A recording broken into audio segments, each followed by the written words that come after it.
Good evening, all. I'm back again. Hello. Hello. Matt.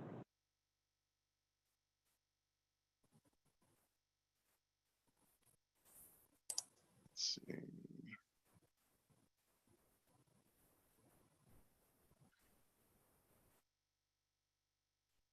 And are we expecting everyone to join, or do we have any that can't make it this evening?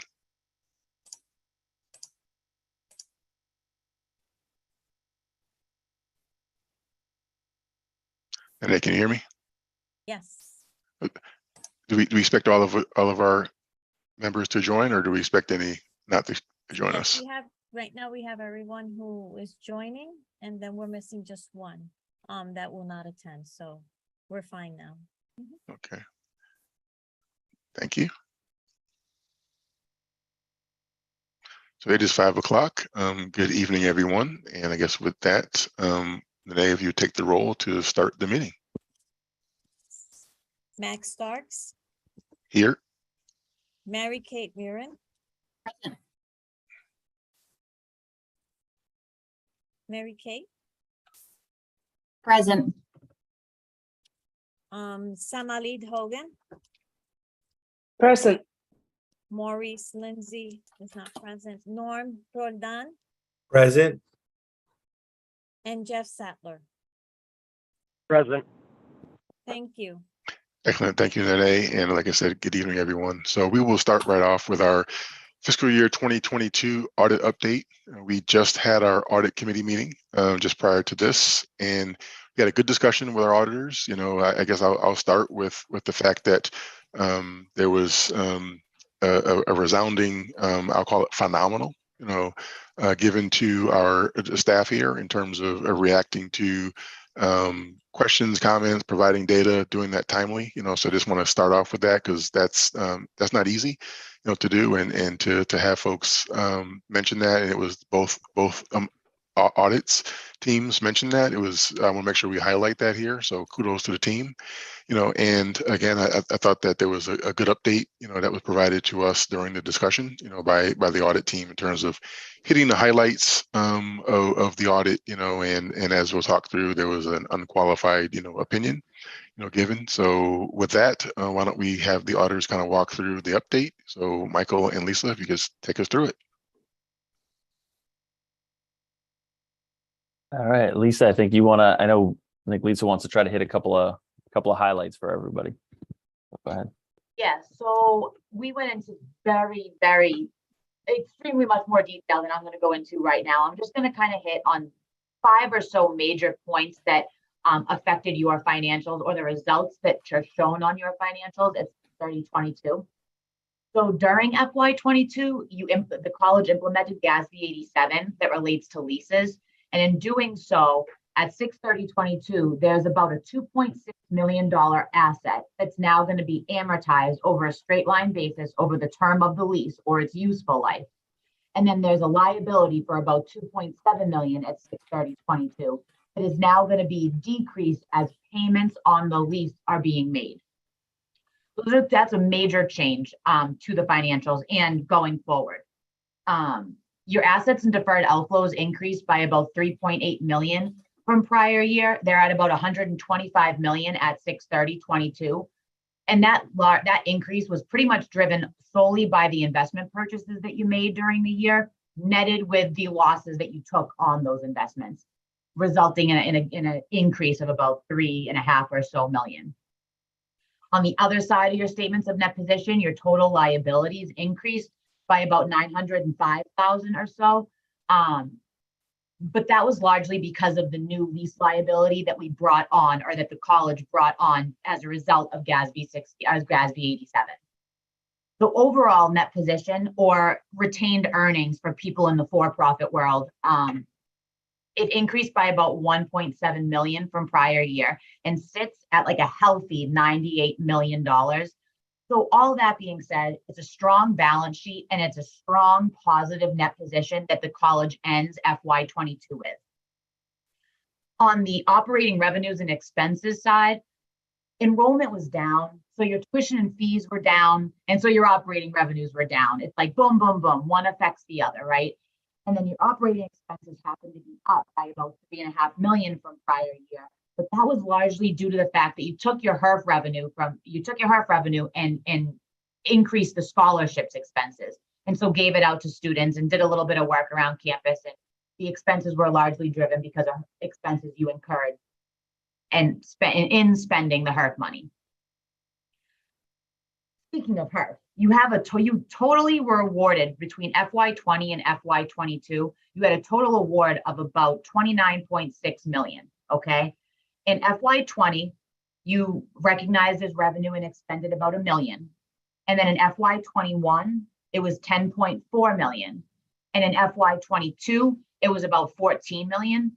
So in total left at 6/30/22, you have about 4 million or so left to expend before this year is up.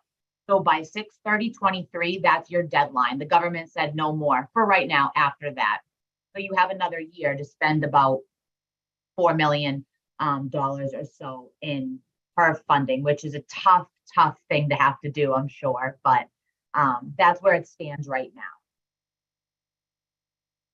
And that's my quick update on the finance.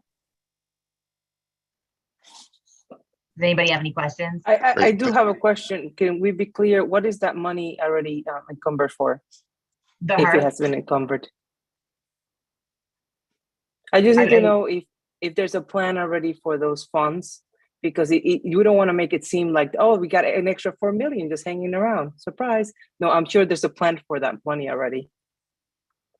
I'm looking at Andrea, Trustee Hogan. I believe a fair bit is in line with pushing out to students, our obligation to actually have to put that on students. There's a little bit of a remainder, and that essentially becomes offset for lost revenue. This is the enrollment decrease and trying to plug that hole. Andrea, is that a fair synopsis? That is fair. And there are still some direct expenses related to COVID. So, our testing, our COVID testing for students, et cetera, the funding goes to that as well. But we do expect to be taking some in lost revenue this year. So most of it goes. Thank you. Yeah, you're welcome. So basically there's a plan, for the funds, right? So yeah, right. Okay. Excellent. Thanks for the question. Any other questions? Yes, this is Jeff Sattler. I was just asking in regards to the amortizing of the lease as a liability. Is that a new GAAP procedure, or was that an accounting measure that we did not have in the past? You did not have that in the past. It's actually a new, under governmental accounting standards. It's a new pronouncement that had to be implemented. So now the leases. Yep, you're welcome. You're welcome. Great. Any other questions? Okay. Any other comments from the auditors? Okay, I guess with that, we can go to our motion. Can I have someone read the motion? I'll read it. Thank you. Thank you. So the motion is the college is required to submit the audited financial statements to the Office of the State Comptroller and the Office of the State Auditor by specified deadlines. Typically, the deadline to submit a financial statements is prior to the Board of Trustees meeting, requiring the college to submit a draft report. By allowing the Ways and Means Committee to have the authority to approve financial statements and audits, the college will be able to provide the final version of the audited financial statements to the necessary state agencies by the required deadlines. The STCC Board of Trustees authorizes the Committee of Ways and Means to approve mandatory and annual financial statements and audits on October 26, 2012. So I move that the Springfield Community College Board of Trustees of Ways and Means approves this motion. Thank you. I'll second the motion. Great. Any questions? Okay, thank you both. And then can you take the roll to approve and or not approve this motion? Bank Starks, Yes, approve. Mary Kate Murin, Yes. Samalit Hogan, Yes. Maurice Lindsay, Norm Roldan, Yes. and Jeff Sattler. Yes. Thank you. Thank you, Nene. And again, thank you all. And again, the auditors, always good to see you all. Good discussion prior to this meeting. And again, just want to say again to the team, thanks for all your hard efforts in the responses, the quality responses that you gave and to the auditors to provide this audit. So thank you very much for that. And with Thanks, that, Matt. you're welcome. With that, we'll roll right into our fiscal year 2023 financial outlook. Andrea. Thank you. So I also just want to jump on the bandwagon here and thank the team, thank the auditors who I guess have probably left, but really thank the finance team for all their hard work. And on the audit in particular, I just want to recognize Dorothy Unger. She really does the bulk of the audit prep work. And I just really appreciate her expertise and her diligence. And clearly we heard a lot about her responsiveness with the auditor. So I just want to call her out as really being essential and vital to this process. So thank you, Dorothy. If we could go, so I think at this point I'll turn it over to John Tudrin to talk about the cash flow, then I'll jump back in about enrollment. Thanks. Great. Thanks, Andrea. Okay, so here's our cash flow projection. There haven't been any significant changes in the cash flow projection since last month, but just to walk through this, we did have approximately $11.2 million available at TD Bank as of the end of last week. And this week we were calling down the first financial aid disbursement for the fall semester. So that was approximately $3.4 million. And we will continue to see a declining cash balance until about the week of February 26th, when we call in our large spring financial aid disbursements. And again, as we typically see, we will ride that balance down. It'll be another declining cash balance until we get to the end of the fiscal year. So really, there aren't too many changes from last month. There aren't too many changes from what we're used to seeing by way of trends.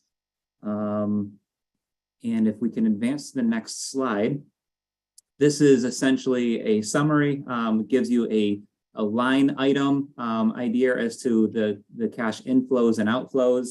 And essentially, the first column shows what the balance was at the beginning of the fiscal year. The next column will show what the actual transactions have been up until this point in the fiscal year. The third column is our projected cash inflows and outflows. And finally, the grand totals are in the final column. And that's where, at this point, we are looking at ending the year at approximately $11 million based on the information that we have at this time. Are there any questions on cash flow? Okay, and with that, I'd like to turn it back over to Andrea. Great. Thanks, John.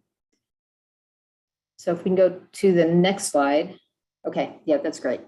So before I turn it over to Jason to go over the revenue and spending for the first quarter, I just wanted to give you an update on fall enrollment. So fall enrollment is not totally final yet, but it's close enough that we really do have a good sense of where we're going to land.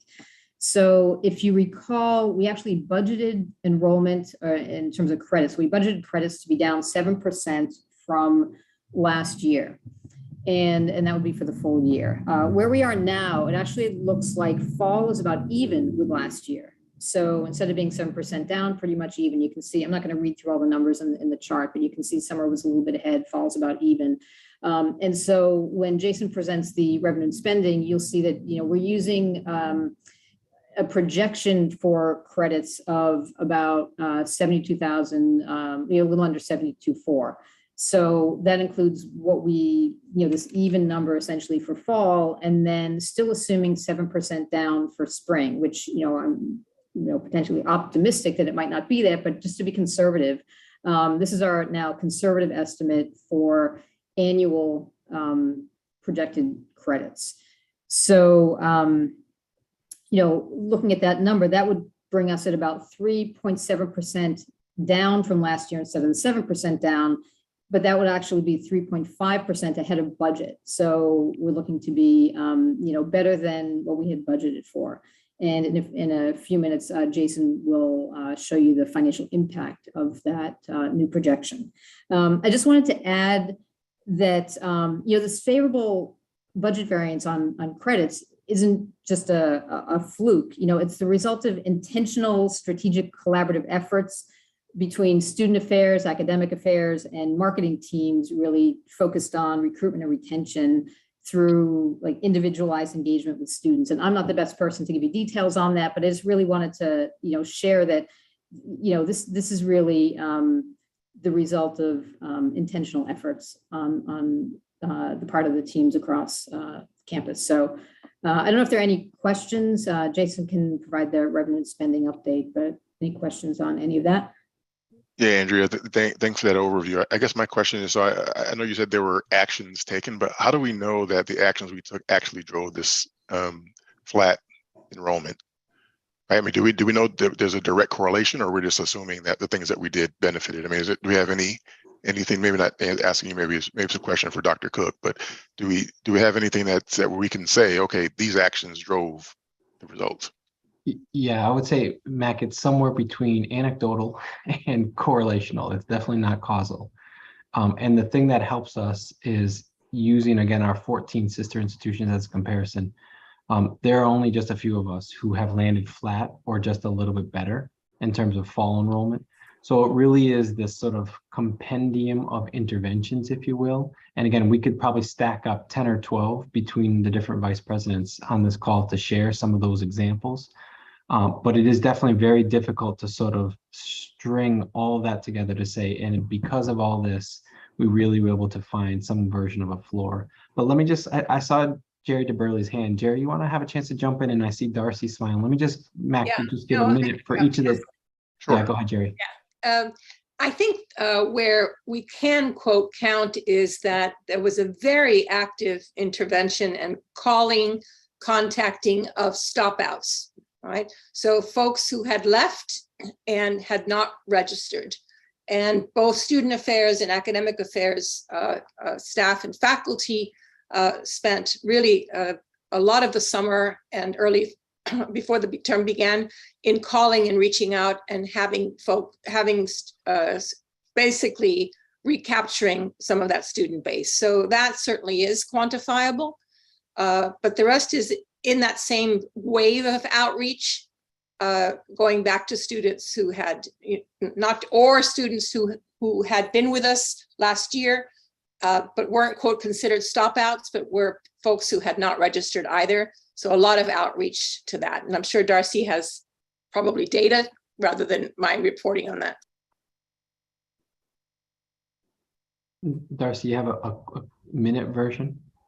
Sure. I mean, I can add that, yes, we're tracking data and outcomes on all of our outreach and initiatives, but it's not just about the strategy as well. It's about really taking a look at our systems and how we support our students and how we help them through the enrollment funnel. And a really great example is having the student affairs team work with the STEM deans and the new STEM advisor to figure out, how we can improve outcomes for some of our pathways.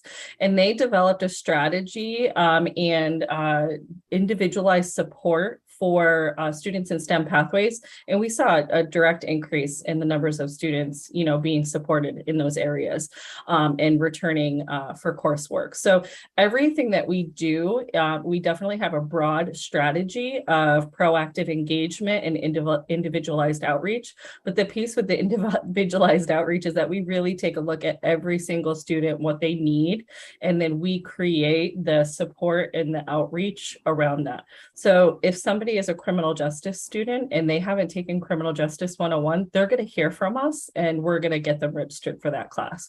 And so we work very collaboratively across the institution to find out exactly what a student needs so they can persist towards degree completion, but also so that they're not missing a prerequisite, that we're eliminating obstacles and barriers along the way. So we'll have some data to report on some specific initiatives, but again, some of them will just be systems changes that result in, better outcomes and experiences for our students. Great. Thank you all very much. That's very helpful. Jason, you want to go through the revenue and spending report? Sure. If we could advance 2 slides, please. So this is the revenue and spending report through the end of September. This is the detailed report for your reference. If there's no questions on this, we can skip down to the projection update. If we could advance one slide, please. Great. So as of right now, we're projecting about an $800,000 positive variance. That's made up of $963,000 in additional revenue and $160,000 in additional expenses. As we mentioned at our last meeting, $454,000 of that revenue increase is due to additional formula funding that was added to our base appropriation from FY22. The other component, as Andrea mentioned, is we had $509,000 in additional revenue due to enrollment coming in level to fall of FY22. And we also had expenses that were increased as well, and about $160,000 for additional adjunct salaries. That was directly related to the enrollment increase as well. So as Andrea mentioned, for our assumptions for enrollment, fall is level with FY22 and spring is about 7% down for this assumption. Any questions on this report? Nope, very straightforward. Great. Can we move to the next slide, please? All right, so this is a schedule of our capital carry forwards from FY22. Our FY23 budget for facilities projects is 3.1 million. IT capital projects is 1.35 million. That's for FY23. We do have some carry forward from FY22, mostly attributed to supply chain issues, as well as some projects for facilities that continued going from FY22 and crossing over into FY23. We have been spending that carry forward first, but we do anticipate on spending all of the carry forward and FY23 budgets and funding this year. Any questions on this slide? No questions on this. I guess my only question would be, if we're going to spend all this money, the next time can we see what we plan to spend that on? Would be helpful. But I'm fine with the slide. All right. So I can just add that I think that at the next meeting, we were talking about doing a facilities update. So that's where working with Trustee Sattler on sort of the periodic facilities update for the committee. So that'll give you some more detail on the facilities piece. All right, I guess we can advance to the next slide, please, for Dr. Cook. I'll be brief, and for the committee, again, you won't have necessarily bulleted points. What I had added was the executive summary from an entity that we had come and do what's called environmental scan. This is part of that external outside-in view that we've talked about in the committee and at the board level. MC is a pretty well-known company, Burning Glass. They've done a lot of sort of labor market statistical work with higher education. And just wanted to note a little bit, again, we put the executive summary in your email inboxes. We didn't put the full report there. Pretty comprehensive. And it does certain things, and I want to be clear that it also does not do certain things. But again, just a couple things to call out. There's a nice grid that shows high and low demand and high and low supply. Now, again, you're going to see things like it doesn't really, if you go to the Bay States of the world and it says there's high demand and high supply of registered nurses, I think Bay State would take some issue with that outlook. So it's nice to know, yes, we're in that quadrant because we have a registered nursing program. But we also know people want us to graduate more of those. That certainly is an expensive and complicated proposition. But there also are places for us to pay attention to, including things like low demand, low supply. And again, it's pretty complicated because you see things like medical assistance in there. And some of that is about living wage and who's willing to actually enter into some of those programs. So again, there's a lot of consideration with some of the outlook here. In terms of what would be an example that the college wants to pay attention to where there's high demand but low supply, things like manufacturing, CNC machinists. Again, we have a program like that, and I would say for this committee, just know it's good to see that the college is in many of these fields and these labor markets, and it's good. But again, the ability to entice, encourage, invite students to look at those programs, that's a different conversation with a lot of other partners. So again, when I look across this, we'll see healthcare is one of those dominant areas. You'll see that throughout the executive summary, but also it shows magnitude. What's the magnitude of the need in that area? And we see other things jump out, like business administration, our associates that we have in that area. There's a lot of need, there's a lot of gap as it's spelled out in there. Again, we've seen some enrollment challenges in that area. Our faculty have done really well to actually be more integrated, where as opposed to a standalone degree in marketing and entrepreneurship and management and business, we now have a larger, what we call meta major in that area. So we have done some curricular work to be a bit more simplified in terms of how students see that. So that's helpful. But again, you also see a report like this is going to have other things that are not necessarily germane. So you see in terms of program additions at the top, given the magnitude, they've got like heavy truck, CDL, commercial driver's licenses.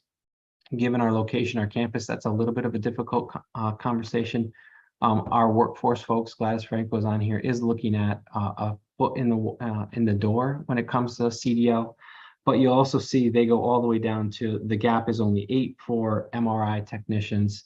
Again, conversations for us that we have within our School of Health around the whole thing. So happy to take any questions around that landscape. But again, it's a big takeaway for us. It gets pushed and considered by our strategic planning work group. We've got Trustee Betty Spacito, who's there as a liaison back to the board. Again, it's been a good framing document for us to know what is the environmental scan. I wanted to be sure that this committee saw that as well. Happy to pause there and see if there might be any questions. Yeah, thanks, Dr. Cook. I thought it was really well done. Like my question you just answered, which is really going to be, is this being considered as part of our strategic work? And you said it is, so that's good. And definitely integrated. Again, we've got our Vice President of Academic Affairs on here, Jared DeBurley, with her school deans and their faculty. This is sort of front and center conversations for them to have in terms of our academic programming, because it needs to be that partnership between administration with faculty, because curriculum, programs, plans of study really are at the heart of the matter. And again, Jerry's done well to champion having this type of consultation done by us. And again, it's good to know there are not major gaps. We're not sitting there seeing, oh gosh, some community colleges don't actually have nursing programs. What would it take for us to actually get involved in that? So it's good that we don't have any of those types of blind spots. Excellent. The only other thing is, again, to just say tonight in some ways was focused on the audit. Tis the season. It was really important to continue to see that through. That's not just compliance, but again, I think it really demonstrates the type of active management we have from our finance folks. I'll just conclude by saying, again, my great appreciation to Andrea Nathanson, our CFO, and her team. Wonderful to have us pushing through with this level of clarity. Last 2 years were pretty remarkable. And the fact that we have really put a foundation underneath how we see our finances, and we've got a plan for how we try to manage this going forward. It just means, again, to Mac, Mary Kate, and the whole team, I would say, we are working hard to make sure we are formalizing, though, the savings we need. In order to get to sustainability 3 and 4 years from now, we know even with all this cash flow, even with all this ability to stay audit positive neutral with our balance and fund sheet, we have to make sure that we are paying attention to all the details. Mac, even to your point, in audit around copier leases. How many copiers does a community college need in a COVID-shaped world now, where there's a lot that's being done online? We're absolutely going back, looking at that type of context and perspective, so that yes, this year, next year, the year after, we are really tightening that belt. Dr. Cook, very well said. Thank you for that. Any questions or comments for what Dr. Cook just went over? Okay. Thank you very much. If there's no old business, is there any new business anyone wants to bring up?